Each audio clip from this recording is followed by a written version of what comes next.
Let's be real for a second. What if the leader of one of the most powerful military forces in the world suddenly vanished from public view during an active war? No press conferences, no live appearances, just pre-recorded videos, official statements released through spokespeople, and a whole lot of silence. That is exactly what happened with Israeli Prime Minister Benjamin Netanyahu over the past several days, and it set off one of the biggest viral firestorms the internet has seen in years. Welcome to Unlocked History Hub, and today we are diving deep into the question that has been trending across every platform from X to YouTube to TikTok. Is Netanyahu dead? And more importantly, why did this rumor spread so fast? Who was pushing it? And what does it tell us about the world we are living in right now? Because trust me, the real story behind this rumor is far more revealing than the rumor itself. Think about the timing for a moment. The Middle East is on fire. A full-scale war between the United States, Israel, and Iran broke out on February 28, 2026, when joint American and Israeli airstrikes hit Iran's military leadership and nuclear infrastructure. Iran's supreme leader Ali Khamenei was killed in those strikes. Iran retaliated with missiles and drones across the entire Gulf region. Oil prices shot past $100 a barrel. Stock markets crashed. Flights were grounded. And then, right in the middle of all of this chaos, Netanyahu goes quiet. No new footage. No live press conference for days. That silence, in the middle of an active war he personally launched, was enough to send social media into complete meltdown mode. And that is exactly where we need to start. So here is the hook that the internet grabbed onto. A video of Netanyahu speaking surfaced online, and users began claiming that his hand appeared to have 6 fingers. Yes, you read that right. 6 fingers.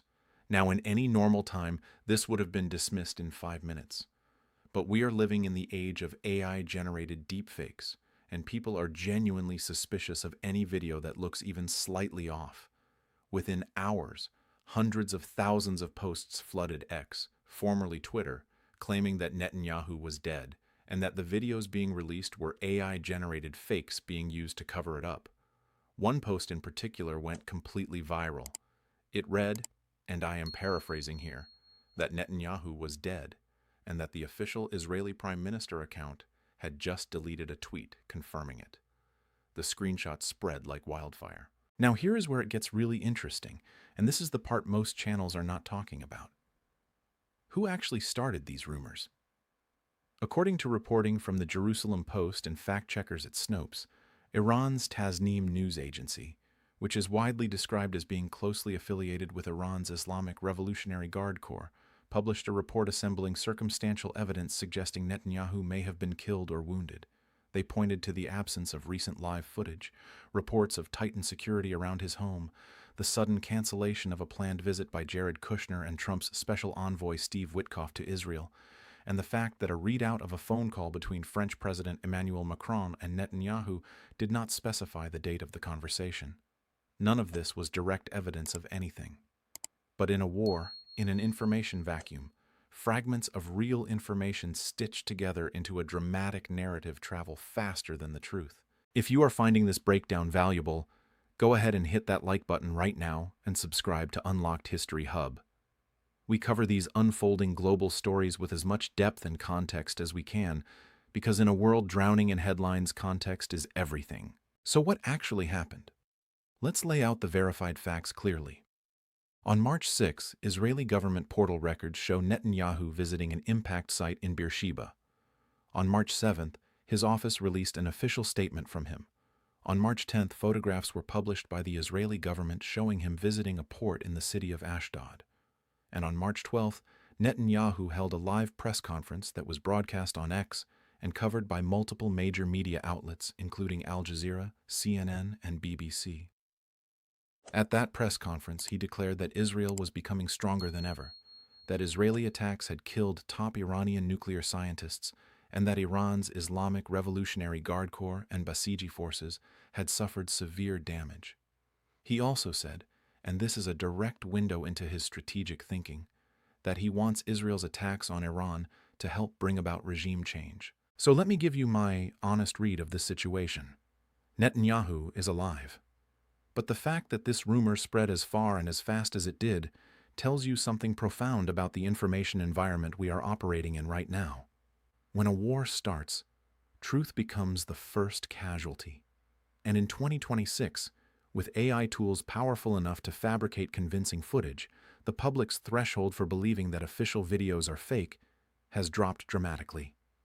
Ordinary camera angles and lighting conditions that would have been ignored 5 years ago are now fuel for conspiracy theories.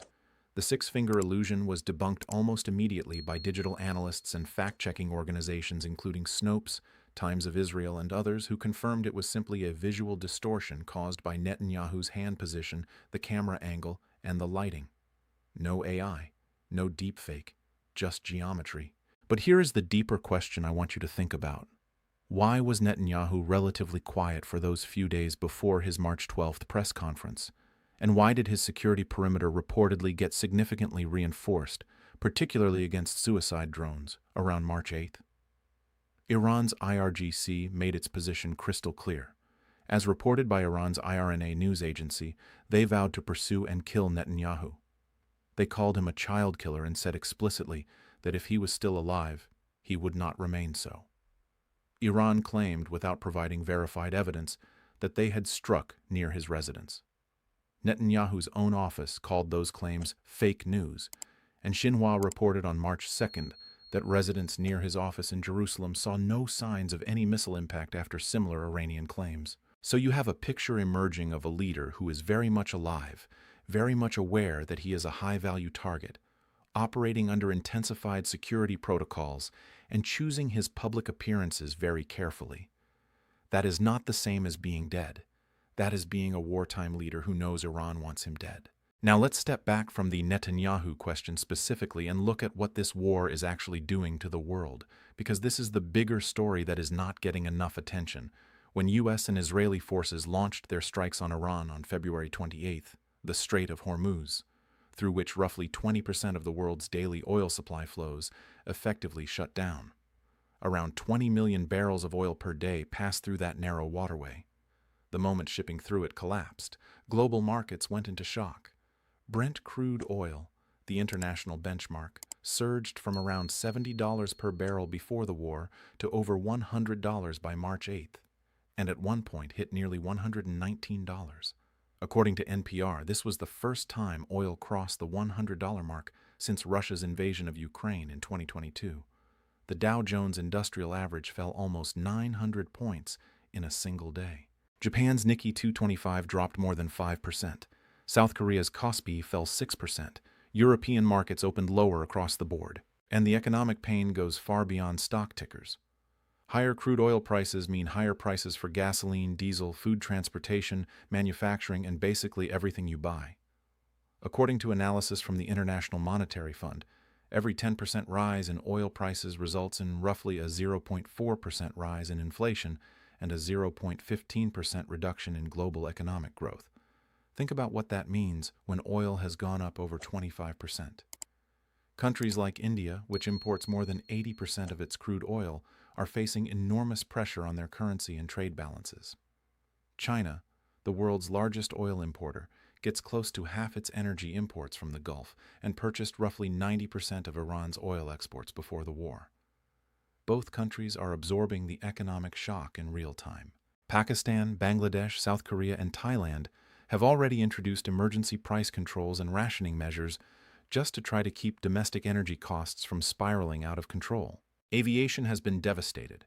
Bahrain, Iraq, Israel, Kuwait, Qatar, Syria, and the UAE all closed their airspace in the immediate aftermath of the initial strikes on February 28th.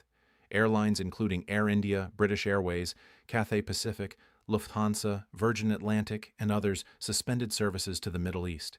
Emirates Airlines, one of the world's largest carriers, is based right in the middle of this conflict zone. Tourism revenue across the Gulf region has collapsed.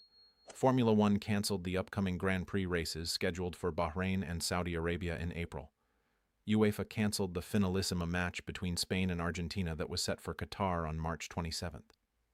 These are not minor disruptions. These are signals that the entire region has become functionally unstable for normal global commerce and sport. The humanitarian picture is just as stark. Iran's domestic economy was already under severe strain from years of sanctions and a currency that had lost enormous value. With inflation already exceeding 40% in 2025, the new wave of strikes accelerated economic collapse for ordinary Iranian citizens. Egypt's President al-Sisi warned last week that his country's economy is in a state of near emergency, with growing inflation threatening social stability. Djibouti's finance minister warned that developing countries across Africa could be pulled into deeper economic uncertainty as the shockwaves of this conflict ripple outward. These are real people, in countries far from the battlefield, facing higher food prices and economic uncertainty because of decisions made in Washington and Tel Aviv. Let me give you my honest assessment of where all of this is heading, because this is one of the most complex geopolitical situations we have seen in decades, and I think there are a few things most commentators are getting wrong. First, on Netanyahu specifically, his political position inside Israel is genuinely fragile. Al Jazeera reported that even as he was holding his press conference on March 12th, polls showed him losing seats. His war may be popular in certain circles, but the economic costs and international isolation are mounting. The fact that Trump is now reaching out to countries like China, France, Japan, South Korea, and the United Kingdom, asking for help securing the Strait of Hormuz, and most of them are either refusing or staying vague, tells you something significant about how isolated this coalition has become. America went into this war with essentially one real ally, and that ally's prime minister is simultaneously conducting a war, dodging assassination attempts, managing internal political pressure, and dealing with death rumors on the internet. Second, on the rumor itself. This was not a random accident of the internet. The narrative was clearly seeded by Iranian state-affiliated media, specifically Tasnim news agency, and then amplified by people across the political spectrum who had reasons to want it to be true. This is what modern information warfare looks like. You do not need to make something up wholesale. You take real fragments of information, a canceled diplomatic visit, a security buildup, a vague official statement, and you assemble them into a story that sounds plausible. You release it into an environment where people are already primed to distrust official statements, and then you watch the internet do the rest. The fact-checkers caught up eventually, but by then, the story had reached tens of millions of people. Third, and this is the point I most want to leave you with, the economic damage from this conflict is not hypothetical. It is already happening. Oxford Economics ran a simulation modeling what happens if Brent crude oil averages around $140 per barrel for 2 months.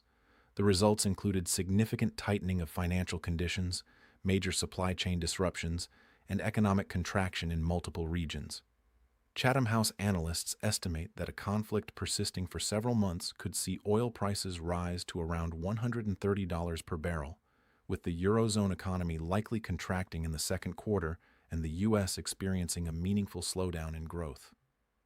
The global economy dodged the worst-case scenario of the 1973 oil crisis and the 1979 Iranian Revolution.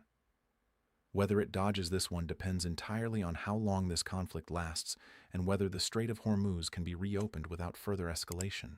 So where does this leave us? Netanyahu is alive. The war is real. The economic pain spreading across the world is real. And the information battlefield, where rumors can travel from a state-affiliated news agency in Tehran to millions of social media feeds in hours, is now just as consequential as the physical battlefield. That is the world we are navigating right now. And it is why staying informed, checking your sources, and understanding the full context of what you are seeing matters more than ever.